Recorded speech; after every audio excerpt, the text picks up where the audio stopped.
Okay, so good morning and happy Father's Day, happy Dad's Day. So I bet you can't guess what I'm going to be talking about today, but this is, I want to say this is version 3 of this particular Father's Day message. I talk up here a lot about how God changes things and how we find ourselves in circumstances that we had not quite planned. And this is certainly one of those days, one of those times, rather. And I'm grateful for it. Because it tends to point out in us areas that need attention. And with that comes opportunities for us to grow. So again, happy Father's Day, happy Dad's Day. And when I say happy Father's Day, I'd like to just make sure that's a capital F there. This is the Father's Day, isn't it? Yes. Our Father in heaven. It is the Father's Day. And every day is the Father's Day, isn't it? Not just Sunday. And not just this particular day in June. We say this is the what? This is the day the Lord has made, right? Psalm 118:24. This is the day which the Lord has made. Let us rejoice and be glad in it. And tomorrow we'll say the same thing, won't we? And the day after that we'll say the same thing, won't we? And every day, this is the day that the Lord, our Father, has made. Our Father. So it is Father's Day, the Father's Day. So we can say that every day, can't we? Happy Father's Day. This is the day that our Father has made, and we are rejoicing because of it, because of Him, because of what He's done for all of us. I just open in a word of prayer. Lord, I thank you so much for this time, and I just ask, Lord, that you would be with me as I share this morning this message that you've given me, and settle my heart, Lord, and let this be an encouragement for all of us and a learning opportunity for all of us. And I just thank you for your Son. In His name, amen. So I want to start out by sharing today, just briefly, Bonnie had mentioned storms this morning, and we certainly had one recently. We had a pretty rough experience. And it was something that was pretty rough for me as a father, and I'm not trying to be selfish when I say that, but when I'm talking about something that causes us to look inward and look at ourselves a little differently. And this very difficult experience that I had as a father almost made me decide that today I wasn't going to speak, that I would find somebody else to speak as I dealt with this situation. It was a very difficult, one of the most difficult situations I've ever had to deal with.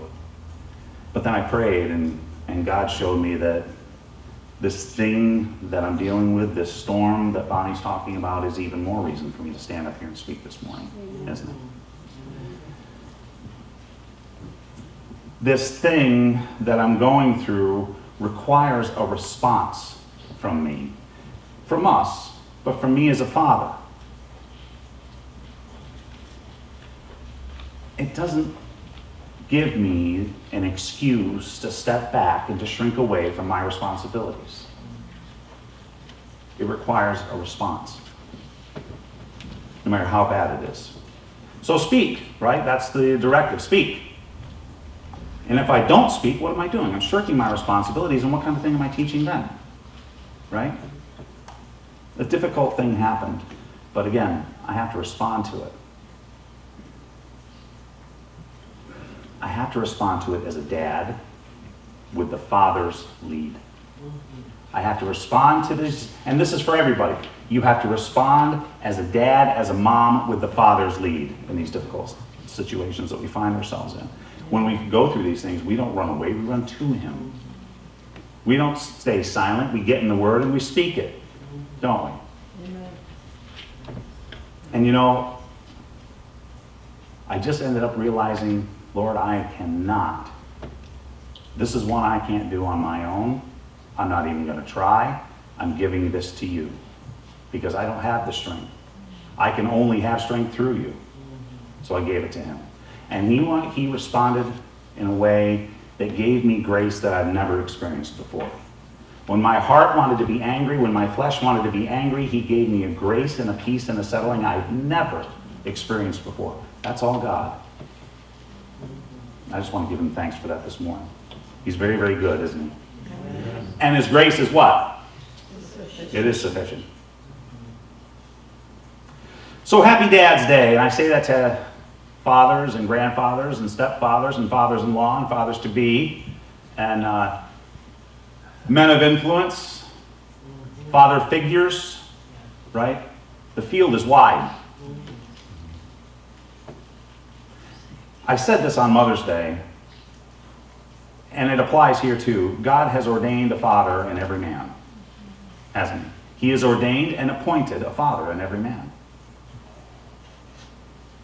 You may not have kids. You might not have kids yet. You may be not yet married, but you still minister, don't you, to the people in your workplace, those young men and women in your workplace, on the ball team, in the classroom, the scout troop, whatever it may be. You minister to them as a father would. If we look at Paul and Timothy's relationship, how many times did Paul call Timothy my son? Paul was not Timothy's biological dad, was he? No. But he did what? He fathered him. He gave him counseling. He gave him teaching. He led him in the ways of the Lord. He developed him. He encouraged him, and he strengthened him through the Lord, didn't he?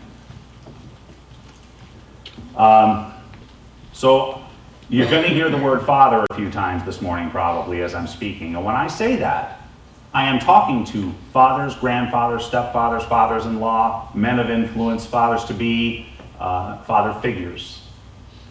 Again, the field is wide. But if I repeat that litany of names every time the word father is in my message, I'm going to be up here until Mother's Day. So, and father, again, it's a noun and a verb, just like mother, right? It's a noun and a verb. And when we look at this, the biblical definition, the head of the family, the patriarch, the one who provides and protects. As a verb, it is also the one who provides and protects. To father is to provide and to protect, right? To provide guidance, to provide leadership, to provide an ear, just to listen. It is one who produces a thing. In fact, the Hebrew word actually means the originator of a thing. And that can be a thing in a person, an originator of growth in a human being. And that father is a term, and mother, are both terms that I fear are losing their place of honor and respect in our culture, aren't they? And there are those we know that want to do away with those terms entirely because they imply gender. And maybe they imply traditional gender roles, and people don't like that. Well, it's nonsense. And honestly, I'm not going to stand up here and spend a lot of time honoring those thoughts today. By giving them time, we honor them, and I'm not going to do that.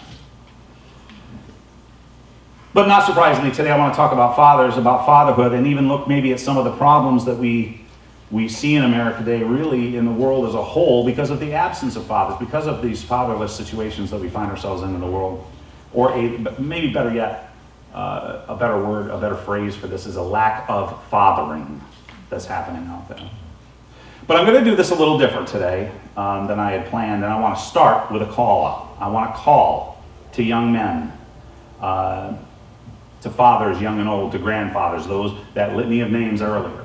I want to make a call to them this morning. There is a fight going on out there, and we talk about that often here. There is a fight going on out there for our children. Aren't there? Isn't there?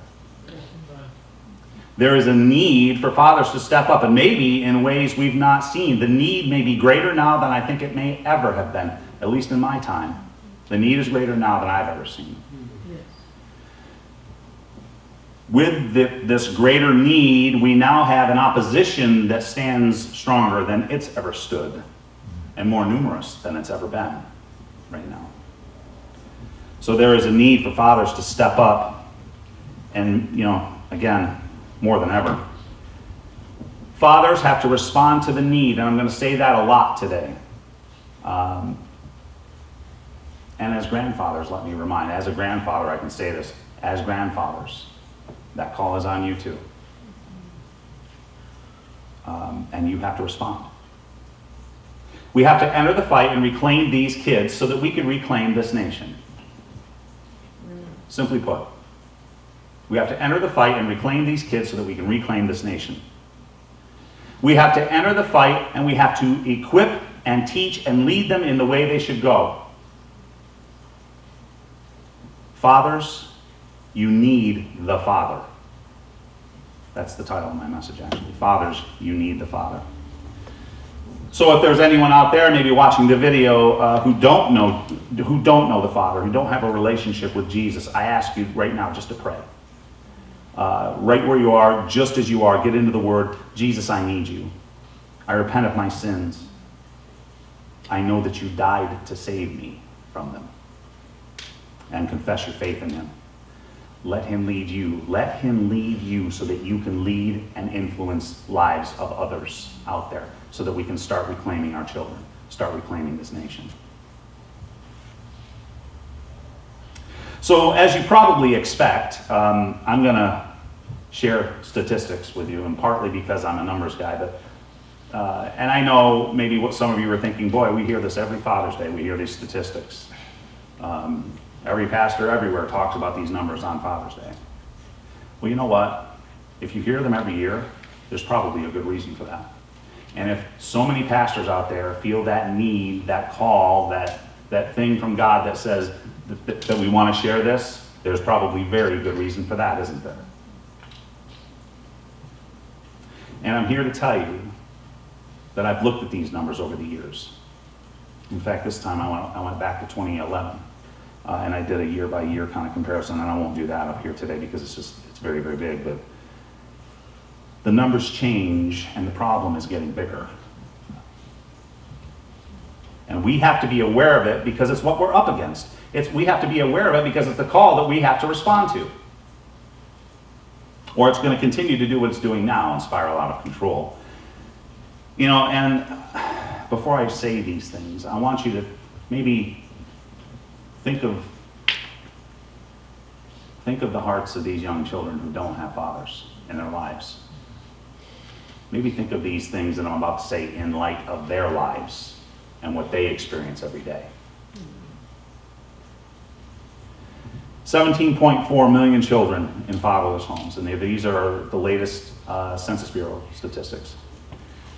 17.4 million children in fatherless homes. 7 million American dads completely absent from the life of their minor underage children. 7 million completely absent. The poverty rate among fatherless homes, 47%. That's an older number too, by the way. I haven't seen an updated statistic for 2021. 47%.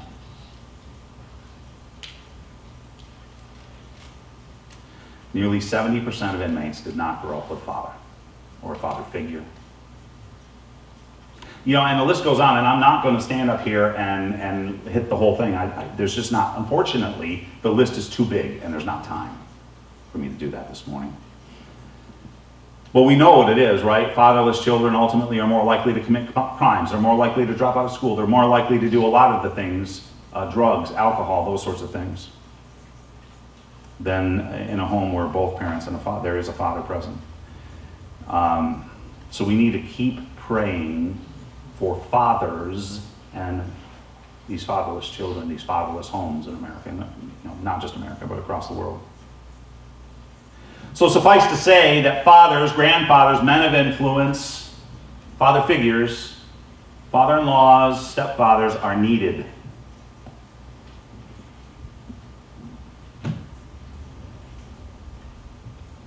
But, as I said before, fathers need the Father, don't they? We fathers need the Father. Because we're up against a lot more, I think, today than most fathers. I think as a youth, my dad was up against more than his. And I know I'm up against more than my dad was. And again, that, you probably remember, that was the same thing we said about mothers on Mother's Day. It's true. It's not bound to either. We are up against a culture that tells children not only to question authority and act out against it, but to question their own gender. If that hasn't painted a picture yet of this fight that we're in, the need for fathers for their father, I don't know what will. Remember that kid a few years back decided to divorce his parents? Do you remember that? Some of you may not be old enough. That is the product of bad teaching. That is the product of culture having misled a child. Now, I'm not saying parents are perfect. I'm not going to get into the actual news behind it. But it is a sad indictment of our culture's view on parenting. So we have some hard fights in front of us, but we have the Father backing us up, don't we? Yeah. We do. And fathers today, and I mentioned it a little bit ago, they're up against it. They're trying to lead children who are told by culture to ignore all of that, ignore authority, ignore responsibility. Follow celebrities. Our culture tells these kids, follow celebrities and these so-called sports role models. They glorify violence, glorify drug abuse. So fathers, we have some fights before us. And we have to step into these fights and we have to respond for the sake of our families. We don't have the option, by the way. And if we don't, and we'll look at this morning, if we don't step in, if we don't respond, it's not just us that pays the price. Our children pay that price. Our children pay the price for our indifference, for our inaction. But we have to know how to fight this fight. If we walk away, we abandon our responsibility. If we abandon our responsibility, we forfeit the fight. If we forfeit the fight, the kids lose. Generations then lose, don't they? And I got to thinking about a situation recently with someone who I thought, he's old enough to know better. Those words crossed my mind. He's old enough to be my father, this guy. He's old enough to know better. Okay. Did his father raise him up in the way? Did his father teach him the path? The ways of the Lord? Maybe not. Maybe if he had, the story would be a little different right now. And I'm not trying to make excuses for people. If we walk away, if we abandon, if we allow these things, then we forfeit the fight. If you allow that video game just because, well, his friends are all playing it. If you allow that movie, that TV show, well, his friends are all watching it. You're abandoning the fight. And they lose. Proverbs 22:6, train up a child in the way he should go. Even when he grows older, he will not abandon it. And Ralph and Dottie and I had a great conversation about this very thing yesterday. Notice what it says there. It doesn't say train them up in the way they should go and they'll be perfect little angels all the time and you'll never have a problem with them. Does it? It doesn't say that at all. It doesn't say anything like that. There's wisdom here that we kind of tend to miss a little bit sometimes because we get hopeful about, well, if I train them up in the way they should go, they're going to be a perfect little angel. I'll never have a problem. We allow ourselves to think that because we read into this what we want to read. And we miss the point of what God is saying here. It says they will not abandon it, they will not forget it. Even when our children grow older, they will not abandon it. And remember, this is a promise from God, but let's understand the promise. They may stray for a time, they may stray for a season, and they may stray for many seasons. Right? But that seed that we see when we say, train up a child in the way he should go. There's a seed that's planted there that may lie dormant for a long time as they wander, as they waver, as the seasons pass. But eventually, what does the word promise us? That's gonna break open. And they're gonna remember it. Aren't they? They will not forget it even when they grow older. Again, a promise from God. Fathers need the father, don't they? We get mad at situations. I think I've said up here before, I get mad at situations. I get mad at laziness and dishonesty, and people that work with me know that, and people in my home certainly know that. But our kids are going to make mistakes along the way, and we have to, again, here's that word, respond properly.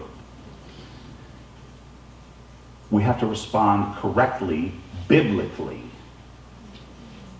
and there's a lot of studying you can do on that, we have to respond with love and forgiveness. But we can't win this fight on our own, and that's hence the title here, Fathers Need the Father. But when we try to fight this battle on our own, in and of our own strength, what tends to happen? We respond with anger, and that's it, right? And then the situation just gets worse and worse, and we wonder why.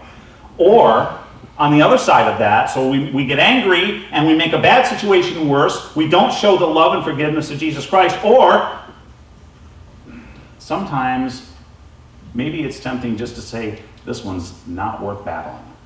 And so indifference. We respond with indifference, which is inaction, which is we don't really respond at all. But we have to respond by letting God lead. And when I say love and forgiveness, of course, yes, love and forgiveness, but with that is accountability. With that, it's okay to teach consequence, isn't it? It's okay to let people know that they have a responsibility for their actions, isn't it? It's biblical.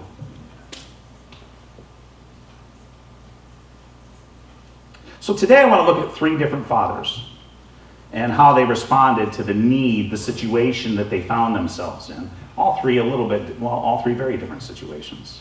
But I want to look at the 3 different responses that we see here. These are some tough situations these fathers had to deal with. And I'll tell you right now, this may not be the expected, typical Father's Day fluff message. I'm just going to be very honest with you.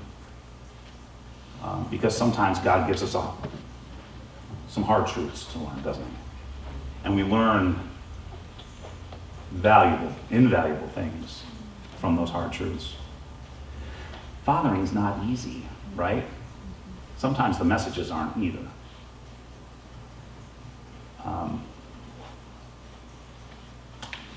Fathers, and I said before, father figures, fathers-in-law, stepfathers, men of influence, father figures. The most difficult thing you'll ever do is be a father, and the most rewarding thing you'll ever do is be a father. Right? And I bet you every father in here, fathers-to-be, fathers that have been, grandfathers, would all agree. It is the most difficult and the most rewarding thing that we'll ever do. Learning to be a better father today than I was yesterday, and the day before that, takes years of practice. That's why later on in life we'll get the title of grandfather, but it still has the word father in it because we're still at it. We're still learning, we're still practicing, we're still being led by God to become better than we were the day before and the day before that. So time passes and now we get another generation we can father, so that's grand. But we're still learning, aren't we? Grandfathers. So first I want to look at a father and the consequence of what I talked about a little while ago, the consequence of inaction, the consequence of indifference with our children. Again, our children are going to mess up. I look at myself in my youth, and I don't know when I stopped. There was a period of years where I can't really put my finger on a place where I stopped screwing up. But that's okay because I learned a lot. And there's so many of those battles, and I'm grateful my parents never did this, but there's so many of those battles that too many parents nowadays look at and they say, you know what, that's uphill all the way, it's not worth fighting. Indifference, inaction, and we're going to look at the consequence of that. And also, sometimes we say stop, or I'll say stop again, and we don't do anything more than that. And then the next time they do the same thing, they make the same mistake, and we say stop it. And then they do it again, we stop it. Are we teaching anything? We're not teaching anything, are we? There has to be more than stop it.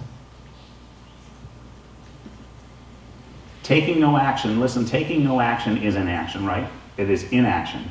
And inaction is indifference. So I want to look at a man who failed to take action, and that's Eli. I'll be in 1 Samuel 2 this morning. And it's interesting, here we kind of see the story of Hannah, right, and her interaction with Samuel's mother, and you know the story. She was unable to have children, and she was being ridiculed. And she went to the temple and she was praying and praying, and Eli, the high priest, accused her of being drunk because she was wailing and travailing so much. And she said, no, I'm in grief and I'm praying. He said, and he did what? He blessed her, right? So here we get our first interaction with Eli. But it's interesting, the story of Hannah, we use that often for Mother's Day. That introduction with Hannah and Eli. We use that story for Mother's Day a lot. Well, there's a story in here for fathers too. And Hannah's story is very encouraging. And again, she's often spoke about in Mother's Day messages. So Eli, this high priest that she interacts with, of course, Eli, the high priest, a man who had access to the temple at any given time, but it seems he hadn't done very well teaching his own sons to know God, right? So now listen, I'm going to read a little fast here this morning for the sake of time. 1 Samuel 2, verses 12 through 17. I'm reading from the New King James. Now the son of Eli were corrupt, they did not know the Lord. And the priest's custom with the people was that when any man offered a sacrifice, the priest's servant would come with a 3-pronged flesh hook in his hand while the meat was boiling. Then he would thrust it into the pan, the kettle, the cauldron, or pot, and the priest would take for himself all that the flesh hook would pull up. So they did in Shiloh to all the Israelites who came there. Also, before they burned the fat, the priest's servant would come and say to the man who sacrificed, "Give meat for roasting to the priest, for he will not take boiled meat from you, but raw." And if the man said they should really burn the fat first, then you may take as much as your heart desires, he would then answer him, "No, you must give it now, or if not, I will take it by force." Therefore, the sin of the young man was very great before the Lord, for the men abhorred the offering of the Lord. So here we see the wicked nature of the sons of Eli the priest. And we know, as we'll read here in a minute, that Eli did very little about this. In fact, we can see it twice in Samuel. And for the sake of time, I'm going to fast forward a little bit here. But then we hear Hannah's story, right? So we hear about the wickedness of Eli's sons, the high priest's sons, who, by the way, are serving in the temple alongside him, aren't they? Yeah. And then we read the story of Hannah and the arrival of Samuel, who then hears from God, right, and gives this message from God to Eli about his sons and the consequences. Listen, the consequences of his inaction.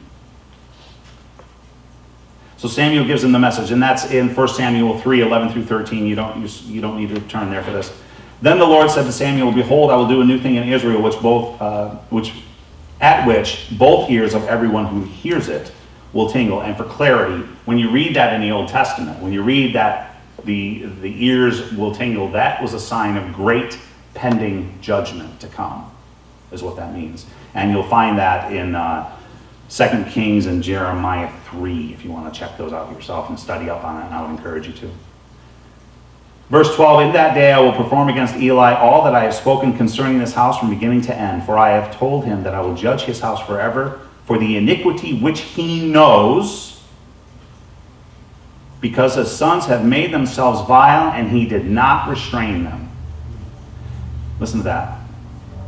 For the iniquity which he knows, he knew full well this was going on, and he did nothing about it. It says he didn't restrain him. That Hebrew word kaha, it actually means physical restraint. It means reprimanding, correcting, teaching, rebuking.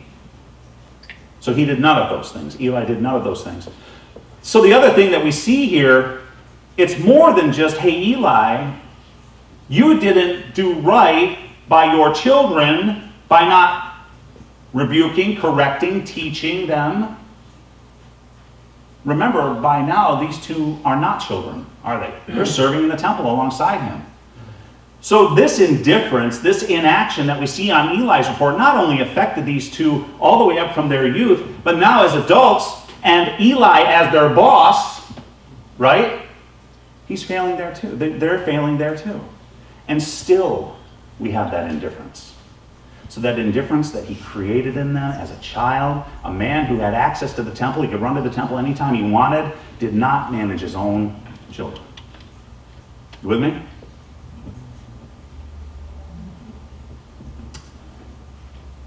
Lack of consequence.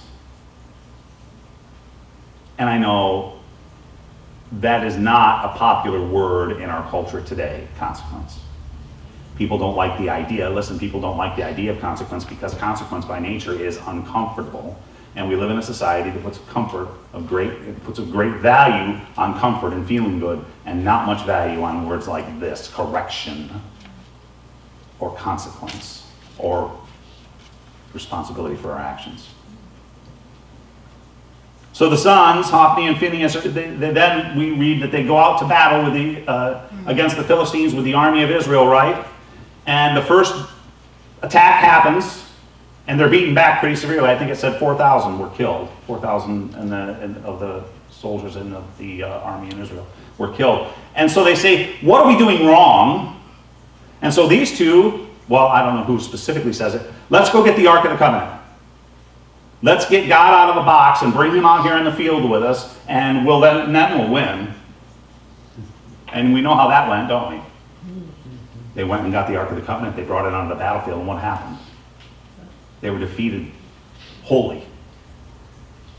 The sons were killed. The Ark was lost. They didn't know the nature of God. They treated him like a convenience because they didn't know who he was. The consequence of the inaction of the father here that we see.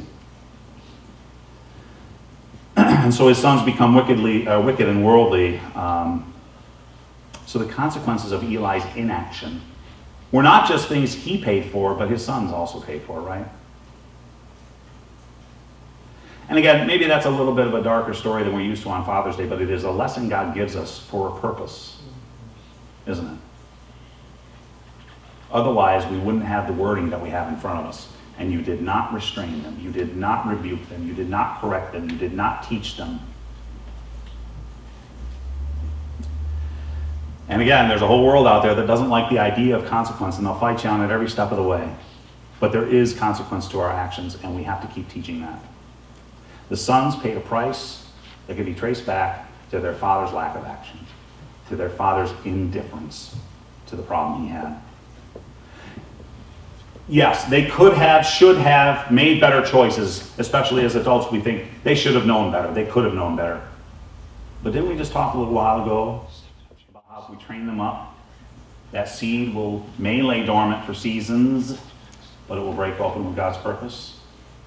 Again, maybe how different would this story have looked had he done that, had Eli taught his children the right way? We have to do more than just say stop when we see this out there. We have to take action, and we have to respond.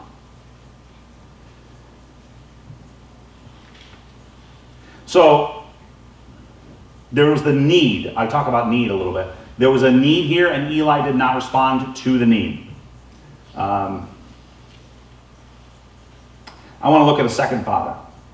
If you want to turn to John 4, 46 through 53. John 4, 46 through 53.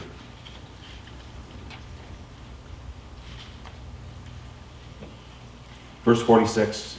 So Jesus came again to Cana of Galilee, where he had made the water wine, and there was a certain nobleman whose son was sick at Capernaum.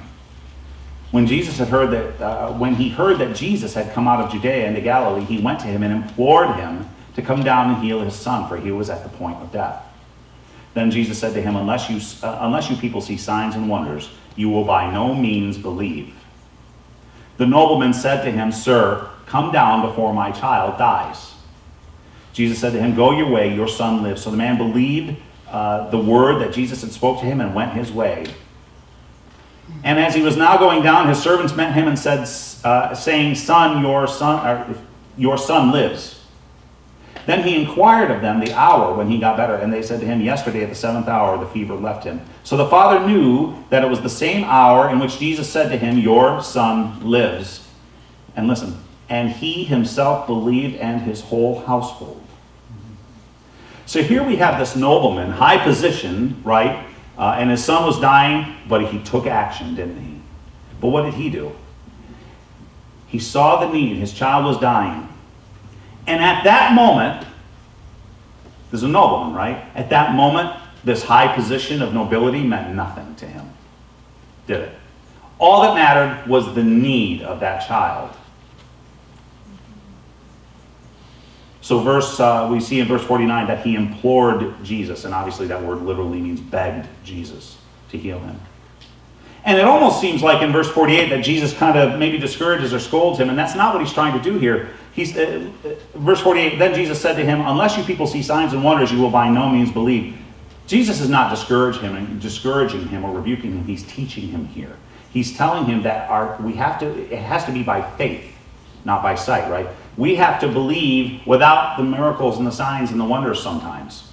Because, what do we read in 2 Thessalonians 2:9? Satan can use wonders to get our attention, can't he? And he will mislead us with them. 2 Thessalonians 2:9, the coming of the lawless one is according to the working of Satan with all power, signs, and lying wonders. So it has to be by more than seeing miracles and signs and wonders. It has to be by faith that we trust and believe. And that's exactly what the nobleman here does. He responds in verse 49, then the nobleman said to him, sir, come down before my child dies. There's expectation there. And the response Jesus gave him earlier did not shake him. He didn't ask for special treatment because of his position. He didn't ask for special treatment because this child was of noble birth or whatever they would have said back then. He just says, in all faith, heal my son. And what is Jesus? He does it. So the result of the father's faith in verse 53. So the father knew that it was the same hour in which Jesus said to him, your son lives, and he himself believed, and his whole household believed. So here we have a father taking action, seeing a need, taking action in faith, and getting his son before God to save his life. A father who persevered in prayer. We saw a father who failed with inaction, and now we see a father who perseveres in prayer. And unlike the sons of Eli, as far as we know, based on the information we have, this child was innocent, wasn't he? Imagine the price this child would have paid if the father did nothing. Or if the father didn't trust and believe. But instead he lived. The father did respond to that need with prayer. And lastly, today, I want to look at Abraham and Isaac. And you can turn there with me. For the sake of time, I'm going to read this a little faster again. Genesis 22, verses 1 through 19. Genesis 22, 1 through 19.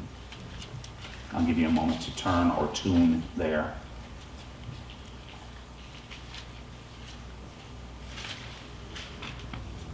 Verse 1, now it came to pass after these things God tested Abraham and said to him, Abraham, and he said, here I am. There's not much of a pause there that's indicated.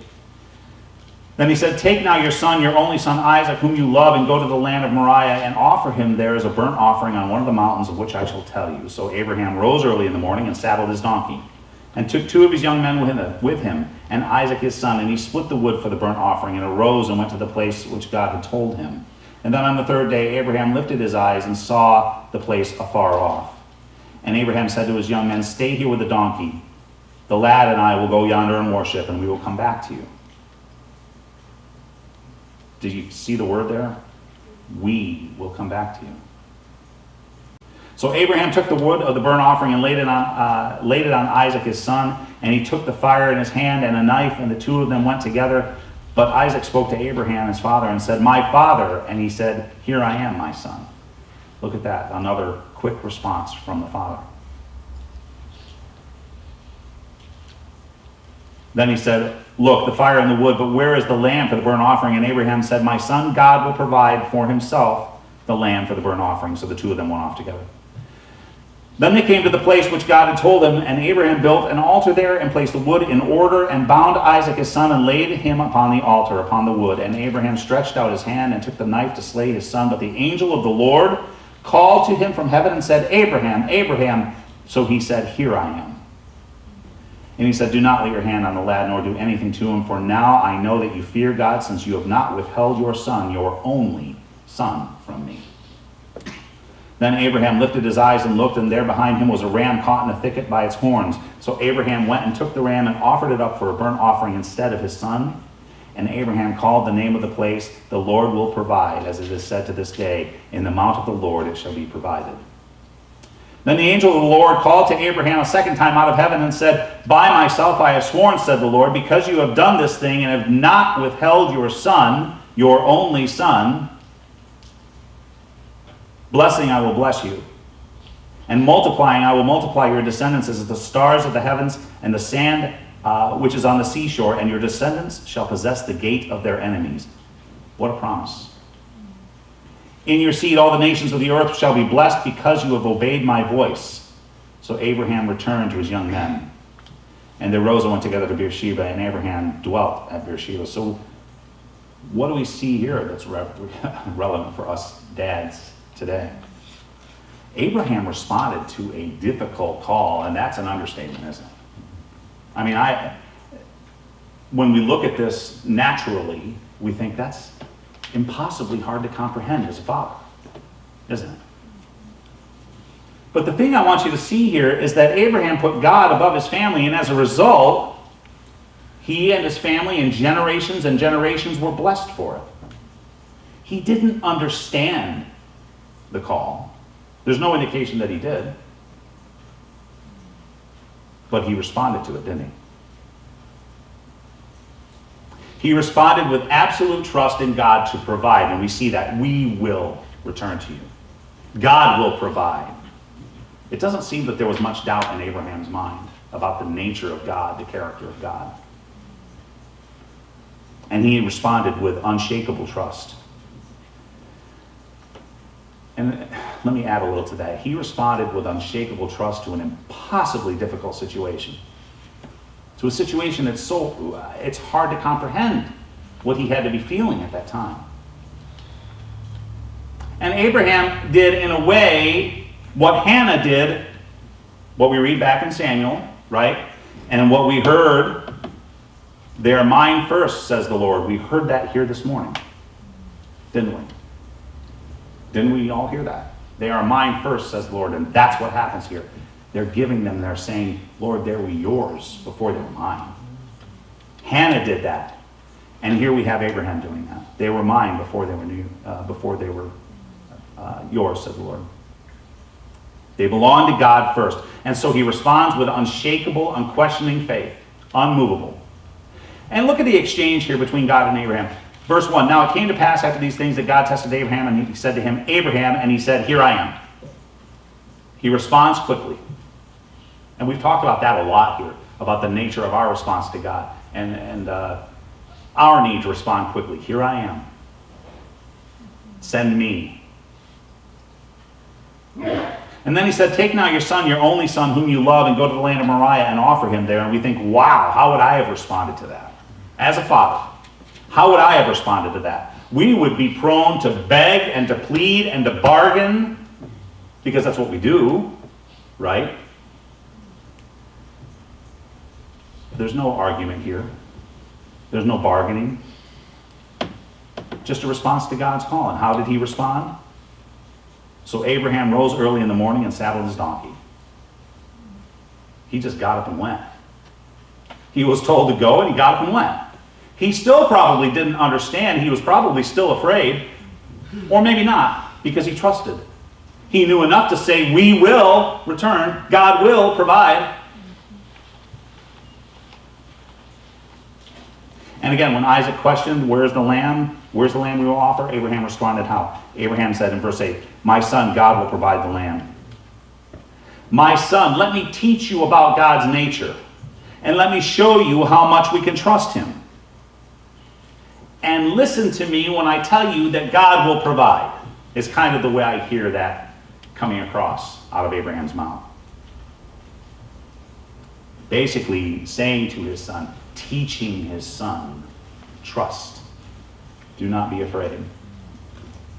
And clearly, I'm not telling anybody to take anybody on a mountain for Father's Day. I'm not telling anybody to do that. I'm saying fathers, men of influence, grandfathers, fathers-in-law, stepfathers. We have to be willing to acknowledge, as we heard here this morning, that they were his before they are ours.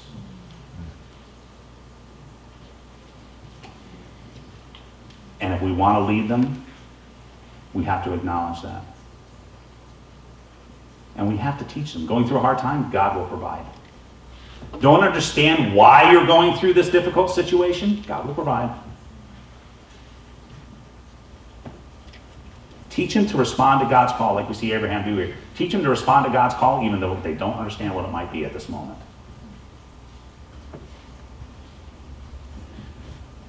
And teach them to seek and look for God in the circumstance, despite the circumstance and through the circumstance. And we see that over and over again here. And it's interesting. We can look at this exchange here, and when does Isaac resist?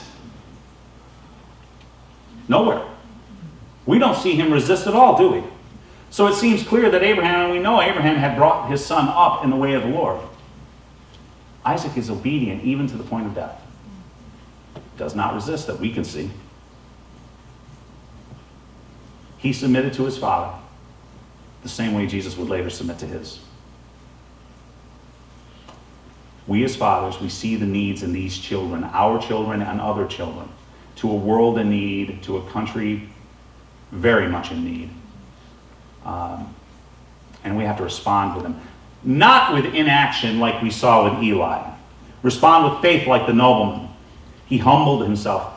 He humbled himself. And maybe I didn't stress that enough earlier when I said about that. He did not give any regard to his position, his title, his nobility, nor did he try to do the same for his child. He humbled himself. He responded in faith. And God and Jesus at that moment was saying, you people will not believe unless you see a miracle, or unless you see a sign. And he said, please just do it. And he did see his miracle, didn't he?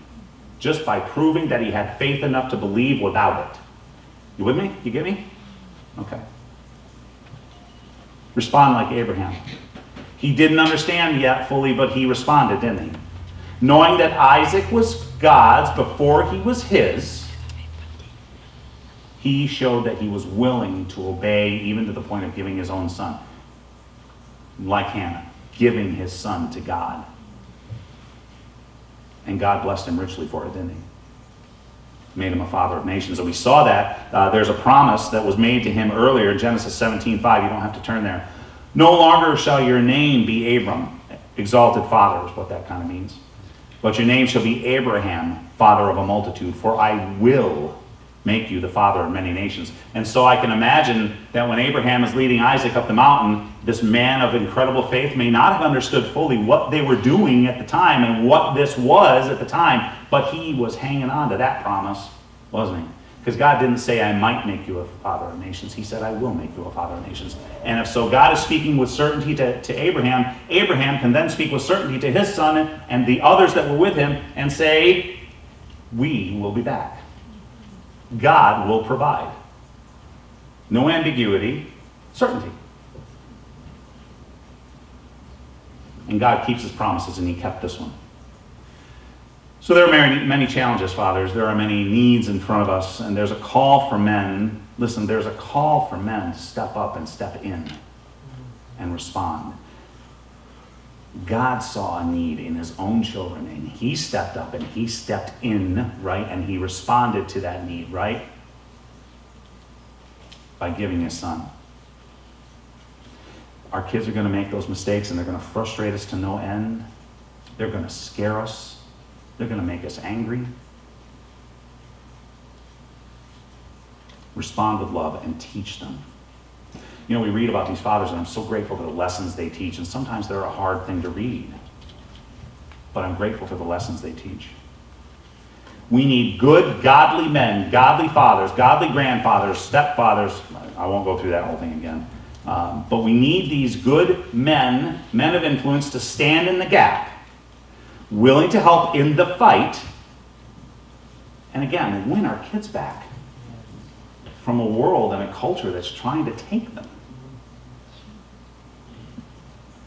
trying to lead them astray. Ezekiel 22:30a, so 22, the first part of 22:30 is where I want to focus.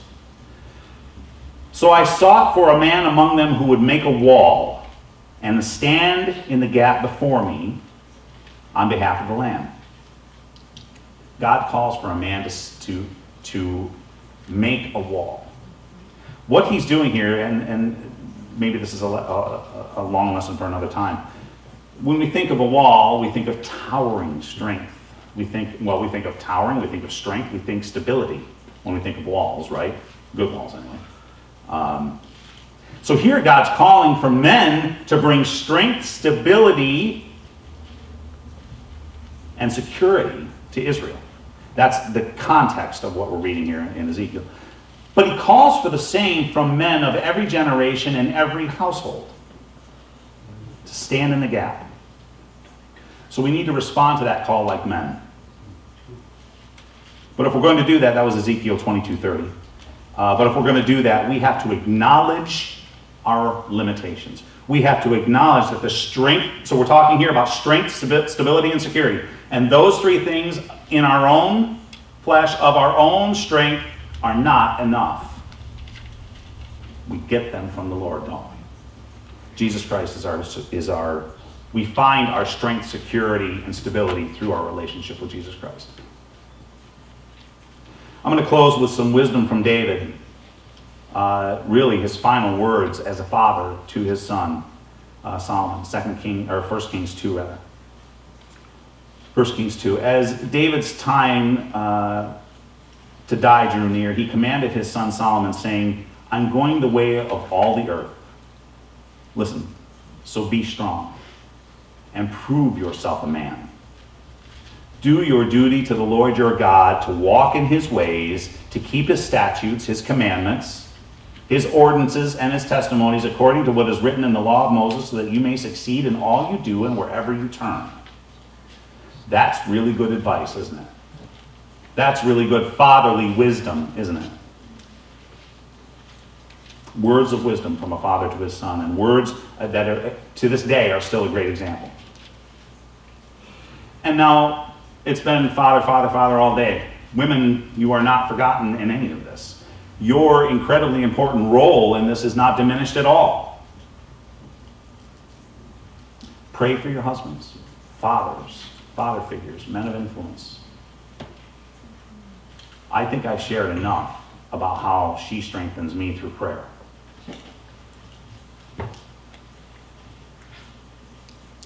Pray for the young men out there, these fathers of the generations to come.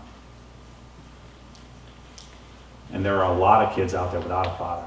Keep ministering to those young men that you know who don't have a father. There's a call to us to step out and to step up and minister to our families, minister to our households, and respond to the needs of our children. And again, grandfathers, you're still in the fight. It's just a different fight. It's the next battle. You're not retired. Our grandchildren are in a world much more in need probably than our children were. So maybe we can say the need increases a little bit. It almost becomes exponential, doesn't it? It just keeps going and getting worse, and the need becomes greater as the condition worsens, right? So grandfather, you're still in the fight. There's a reminder on my desk back there that encourages me a lot. It reminds me from 1 Corinthians 15:58. It says to stand firm. It's on a pen and a coffee cup, and it says stand firm and a stone kind of thing. 1 Corinthians 15:58 says, therefore, my beloved brethren, be steadfast, immovable, always abounding in the work of the Lord, knowing that your labor is not in vain in the Lord. Stand firm, always abounding. Stand firm for your families and children everywhere. The work is not in vain, and sometimes it gets frustrating, and sometimes it gets discouraging, and sometimes we do feel the fullness of the fight, the weight and the pressure of a culture that's doing everything it can to counter what we're doing in our homes. This is a great reminder, a great encourager. Therefore, my beloved brethren, be steadfast, immovable, always abounding in the work of the Lord, knowing that your labor is not in vain in the Lord. When things are hard, we have to respond. When the battle is at our doorstep, we have to respond. And listen, when things get worse, we have to respond. We don't have to say, I'm not going to speak that day. Do we? We have to speak. When you feel tempted to be silent, speak louder. Okay? Okay. But to do so, to enter that fight, to be strong and of good courage, remember, fathers need the father, don't they? Fathers need the father. Let's pray. Lord, I want to thank you for the lessons you teach us, maybe some of these harder lessons. I want to pray today, Lord, for fathers and the fatherless children and the fatherless homes that are out there, Lord. I want to pray for strength for fathers to fight this fight and to respond to the call that you've placed on every one of us and to stand in the gap, as your word says. I pray for men everywhere, young and old, to stand in the gap. Lord, to teach them the way they should go. And Lord, as they're doing that, as we're teaching consequence, as we're teaching the responsibility of our own actions, as we're leading these young men and women out there, leading our classrooms, leading our scout troops, leading the baseball team, leading the youth groups, Lord, and leading our own families, our own households, our own children. I pray that you would always help us to not let the sun go down in our anger when our kids make mistakes. Give us the grace to respond with love and forgiveness the way you responded to us and our sin and our mistakes with love and forgiveness time and time again, Lord. I thank you, Lord, for the gift of fathers, for fathers-in-law, grandfathers, for men of influence, father figures, Lord, and fathers-to-be. And I just pray that you would strengthen every one of them. Now, Lord, be with each family as they get to spend time together today, honoring and encouraging. Let it be a time that's pleasing in your sight. And Lord, let it be a time where people can reach each other and talk about you. Lord, now as we go to the fellowship hall, I ask that you would bless our time together, our time of fellowship. Let it be joyous. Bless the food that we're about to enjoy and the hands that prepared it. In Jesus' name, amen.